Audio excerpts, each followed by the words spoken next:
So guys बढ़ते हैं question number 2 की तरफ। देखिए बिल्कुल सेम क्वेश्चन है ये क्वेश्चन नंबर 1 की तरह, सॉल्व ग्राफिकली। दो हमें इक्वेशन दी हुई है, पहली इक्वेशन को हमने मान लिया इक्वेशन नंबर 1, दूसरी को 2, और दोनों के लिए हमने टेबल भी ड्रॉ कर लिया।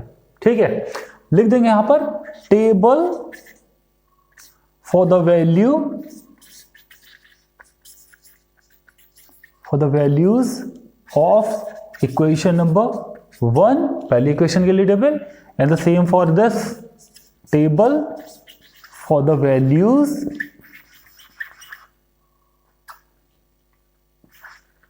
Of equation number 2। जैसा मैंने बताया था कि इक्वेशन 1 और 2 में हम डिफरेंट वैल्यूज रखते हैं, और दूसरी x की वैल्यू रखेंगे, y की वैल्यू हमको मिलती रहेगी। इंटीजर ही हम रखेंगे, हम कोई फ्रैक्शनल नंबर नहीं रखेंगे, ना ही फ्रैक्शन आनी चाहिए हमारी, फ्रैक्शन में वैल्यू भी नहीं आनी चाहिए दूसरे की। तो देखिए अब हम ट्राई करते हैं x की वैल्यू सबसे पहले हम 0 रख के देखते हैं, जो सबसे सिंपल है। यहां पर क्या हो जाएगा, x की वैल्यू 0 रखने से ये 0 हो जाएगा पूरा। तो हमारी x इक्वल टू 0 से क्या होगा, यहां पर 0 माइनस y इक्वल टू 2 और y इक्वल टू -2। यहां पर फिल कर देंगे इसको, -2 आ गई। अब 0 की दूसरी वैल्यू सिंपल क्या है, 1 रख के देखते हैं हम। यहां पर x इक्वल टू 1 से क्या हो जाएगा, यहां पर 3 बन जाए 3 माइनस y इक्वल टू 2 हो जाएगा, और माइनस y इक्वल टू क्या हो जाएगा, 3 उधर आ गया नेगेटिव, यानी कि 2 माइनस 3 -1, और y इक्वल टू हमारा क्या हो गया 1। यहां 1 रखने थे 1 ही आई। अब 2 रख के देखते चलो एक बार, यहां पर क्या हो जाएगा हमारा 2 3 जा 6, x इक्वल टू 2 से क्या हो जाएगा 6 माइनस y इक्वल टू 2, और माइनस y इक्वल टू 6 उधर जाएगा 2 माइनस 6 यानी कि -4। ओके, और y इक्वल टू +4 यानी कि सिर्फ 4 आ गया हमारा। ठीक है, यहां पर फिल कर देंगे x की वैल्यू 2 से, ये हमारा y हो गया 4। यही चीज बस हमें ध्यान रखनी है कि हमारी फ्रैक्शनल वैल्यू नहीं आनी चाहिए, बिल्कुल भी नहीं। अब देखिए हमारी इक्वेशन नंबर 2 है ये। अब इसमें हम डिफरेंट वैल्यू रख के देखते हैं। सबसे पहले हम 0 ही रख के देखते हैं क्या होगा। ये 0 हो जाएगा पूरा, 2y equal to 10, x equal to 0 से क्या हो जाएगा 2y इक्वल टू 10 और y इक्वल टू 5, 2 5 जा 10। दूसरी वैल्यू देखिए रख के देखते हैं, x की वैल्यू 2 रख के देखते हैं। यहां पर 2 हो जाएगा, x इक्वल टू 2 से क्या हो जाएगा 2 प्लस 2y इक्वल टू 10, और 2y इक्वल टू क्या हो जाएगा 8 एंड y इक्वल टू 4। तो वैल्यू भर देंगे इसकी, 2 से 4 आई है, 0 से क्या आई थी हमारी 5। ठीक है, तीसरी वैल्यू चेक करके देखते हैं, x की वैल्यू 4 रख के देखते हैं इस बार। ठीक है, यहां पे क्या हो जाएगा, यहां पर तो 4 ही रहेगा, x इक्वल टू 4 से क्या हो जाएगा यहां पर 4 plus 2y equal to what, 10 दे रखा है इक्वेशन में। 2y इक्वल टू कितना हो जाएगा 10 माइनस 4 6, और y इक्वल टू 3। तो 4 से क्या वैल्यू आई हमारी 3। अब हमारी टेबल बन गई है, और देखो हमें क्या काम करना था, दोनों ही टेबल में एक वैल्यू बिल्कुल हमारी सेम आनी चाहिए दोनों जगह। देखो यहाँ पर 2 4 है, यहाँ पर 2 4 है, आ गया तो हमारा इंटरसेक्टिंग पॉइंट तो आ चुका है। अब ये वैल्यूज यहां पर पुट करके देखेंगे हम। देखो इक्वेशन 1 के लिए 0 -2, देखो यहां पर कैसे होगा 0 -2 यानी कि y की साइड में -2 है, मतलब कि हमारी कौन सी वैल्यू है, पॉइंट हुआ हमारा ये होते हैं हमारे सब माइनस वाले। 0 -2 हमारा ये पॉइंट हो गया भाई, लिख लेंगे। दूसरी वैल्यू क्या है, देखो 1 1 1 1 मतलब कि ये वाला पॉइंट 1 1। तीसरा देखो 2 4 2 4 यानी कि यहां। ओके, सीधी स्ट्रेट लाइन ड्रॉ होगी भाई, इससे स्ट्रेट लाइन ड्रॉ होगी इससे 2 4। ठीक है, स्ट्रेट। अब देखो दूसरी वाली इक्वेशन के लिए, मतलब दूसरी जो हमारी टेबल बनी है 0 5 0 5, देखो यहां पर कहां होगा, x एक्सिस पे 0, y की तरफ 5 यानी कि +5, मतलब कि ये पॉइंट होगा हमारा, क्या हो जाएगा ये 0 5। लिख लेंगे भाई। दूसरा हमारा पॉइंट क्या है, 2 4, 2 4 वो हम ऑलरेडी ड्रॉ कर चुका, वो तो हमारा इंटरसेक्टिंग पॉइंट है। तीसरा क्या आ रहा है हमारा 4 3, x पे 4 y पे 3, यानी कि इसके ठीक सामने यहां। ओके, लिख लेंगे इसको 4 3। एक स्ट्रेट लाइन जा रही है हमारी यहां से, ठीक है, एक जा रही है हमारी यूं, ठीक है, इंटरसेक्ट ऐसे करेगी, ये यूं करके इंटरसेक्ट करेगी। ओके, 2 4 वाले पॉइंट पे, ठीक है। अब हम ड्रॉ करते हैं अपनी straight lines. So guys as you can see हमने स्ट्रेट लाइन ड्रॉ कर ली है इक्वेशन 1 के लिए भी और इक्वेशन 2 के लिए भी। देखो इंटरसेक्शन पॉइंट हमारा 2 4 है क्योंकि दोनों में कॉमन है ये, सही है। क्या काम करते हैं अब हम इस लाइन को लिख देते हैं L और इस लाइन को लिख देते हैं M। आप कुछ A B या कुछ भी नाम रख सकते हो क्योंकि अब हमको यहां पर लिखना होगा ये इंटरसेक्शन पॉइंट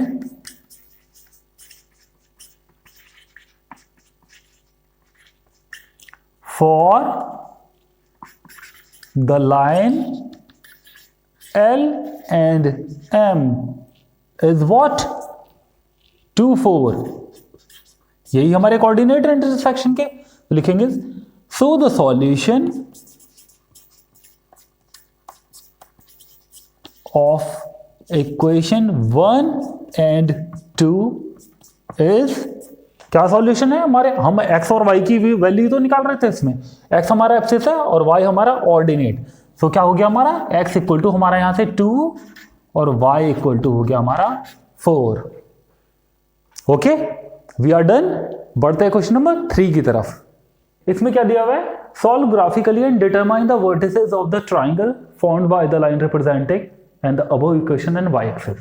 मतलब कि ग्राफिकली तो हमको इन दोनों इक्वेशंस को सॉल्व करना ही है क्वेश्चन 1 2 की तरह, लेकिन इसके बाद में जब हमारी दो लाइन फॉर्म होगी, उन दो लाइन से और y एक्सिस के साथ में जो हमारा ट्राइंगल फॉर्म हो रहा है उसकी वर्टिसेस के हमको कोऑर्डिनेट बताने हैं। ये एक्स्ट्रा वर्क है इसमें, यही ट्विस्ट है, ठीक है। तो हम सबसे पहले तो अपना वही काम करेंगे, सबसे पहले इक्वेशन को 1 लिख देंगे और इक्वेशन 2 को लिख देंगे 2nd, ठीक है। हमने टेबल इनके लिए बना लिए, तो लिख देंगे table for the values of equation number 1। इसी तरीके से यहां पर table for the values of equation number 2। मैंने बताया था कि यहां पर सिर्फ इंटीजर्स ही हमको रखने हैं, ठीक है। हमें कोई भी फ्रैक्शनल वैल्यू नहीं रखनी है, ना ही हमारी फ्रैक्शनल वैल्यू आनी चाहिए दूसरे वाले वेरिएबल की, ठीक है। सबसे पहले तो हम सबसे सिंपल वैल्यू रख के देते हैं, देखते हैं यहां पर 0।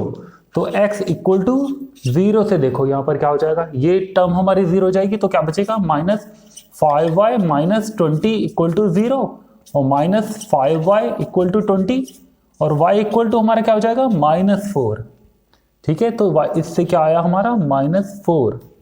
दूसरी वैल्यू हम x की वैल्यू चलो 5 रख के देखते हैं इस बार।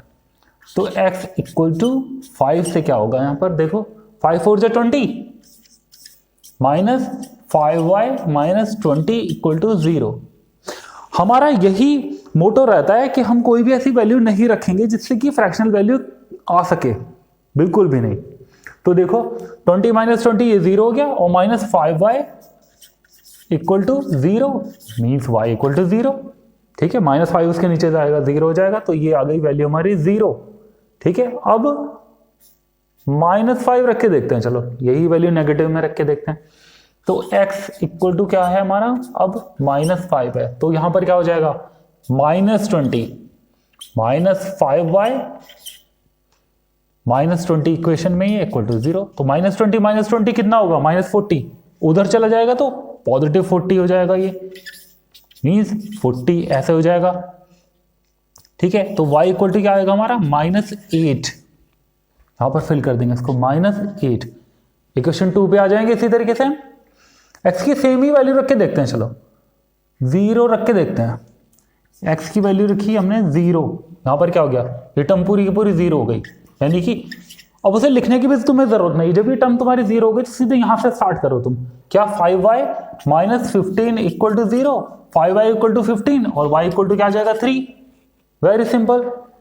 y x की वैल्यू 5 रख के देखो, देखो इससे तो 0 से 3 आई हमारी, 5 रख के देखते हैं।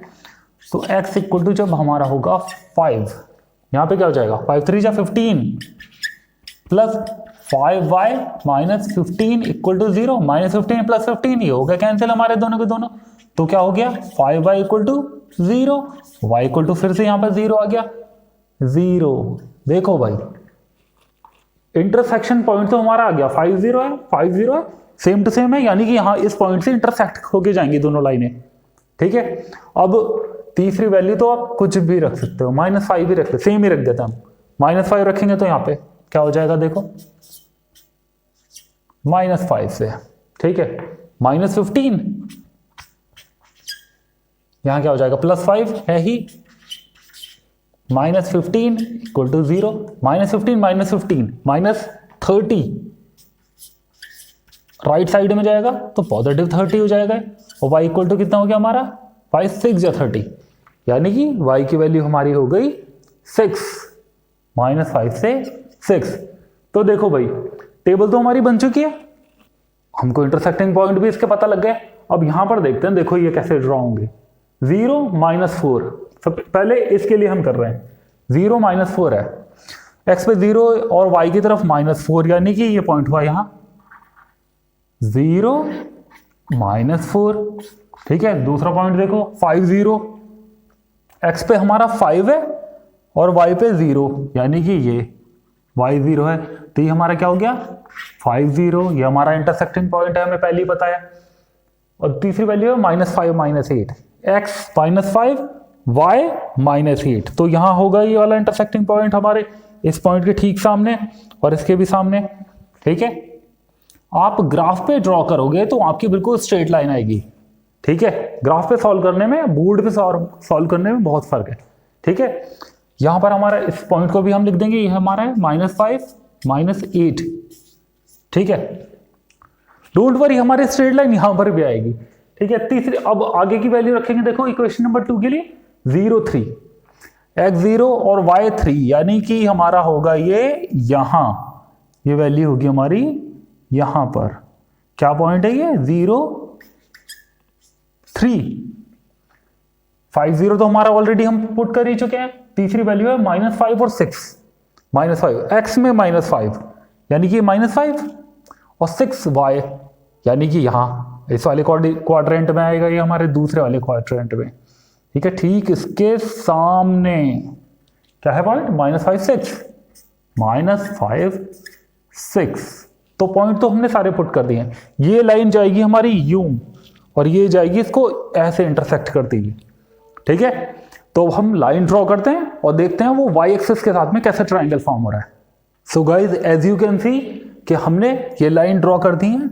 हमने फर्स्ट लाइन को L बोला, L नाम लिख दिया उसका, और दूसरी लाइन को पहले क्वेश्चंस की तरह M नाम लिख दिया है। ठीक है, यहां पर हमारी लाइन जो है वो इंटरसेक्ट कर रही है हमारे 5 0 पॉइंट पर, और ये इन्होंने बोला था इस क्वेश्चन में कि determine the vertices of the triangle found by the line. इन दोनों लाइन से और हमारे y एक्सिस से जो ट्राइंगल फॉर्म हो रहा है उसकी वर्टिसेस हमको बतानी है। तो हमारा इन दोनों लाइनों से, और y एक्सिस देखो हमारा कहाँ है, ये हमारा y एक्सिस है, तो हमारा एक लाइन तो हमारी हो गई ये, ठीक है, एक ये और एक ये, तो हमारा ABC ट्राइंगल फॉर्म हो रहा है। ठीक है, तो मैंने इसके वर्टिसेस लिख दिए हैं ABC। सो हम पिछले क्वेश्चन की तरह पहले सॉल्व करेंगे, इसकी x और y की वैल्यू लिखेंगे। The intersecting point